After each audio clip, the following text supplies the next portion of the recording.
I had heard so much about Relic before I seen it. Like this was one that I believe before things started hitting the fan at the start of the year that people were rumbling a little bit about. And I believe this is like an Australian movie.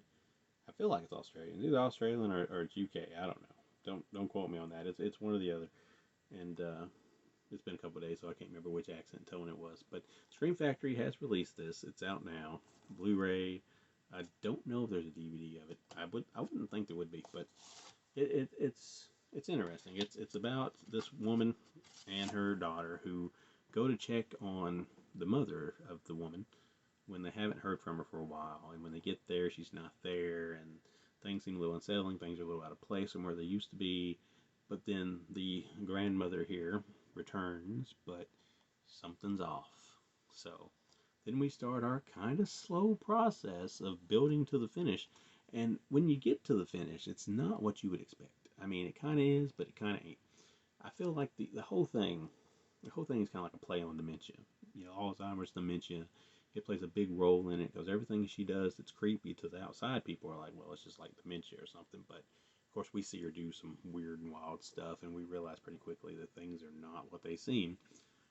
But your opinion on this movie might all come down to how you feel about the ending of this movie because it doesn't necessarily go where you think it's going. And where it does go is a little questionable. More symbolic than prolific, maybe. Like more symbols of certain themes than maybe even a solid resolution, if that makes sense to you. It's definitely got creepy stuff, and it definitely does things that makes you think, but it's still at the end of the day, it's maybe falls a little short of being like a classic in some ways because it doesn't do a lot of stuff that you probably think it's going to do, which normally that's a good thing. But maybe we leave a little bit of the horror out here, and we have a little more of the themes that kind of shine its head throughout the most of it. A little more social commentary on certain issues, I guess. And maybe the meaning is a meaning that means a lot to you. Maybe you've dealt with it. I don't know. Who can say? But it's worth the trip you take with it anyway. I will say that. I don't know. Like I want to say more, but I don't want to spoil it. And I know like what happens is like the big thing, and it's hard to dance around it. But we will say this: there is some moments that get pretty weird. Um, there's some violent moments that take you by surprise. There's good acting, good decent characters.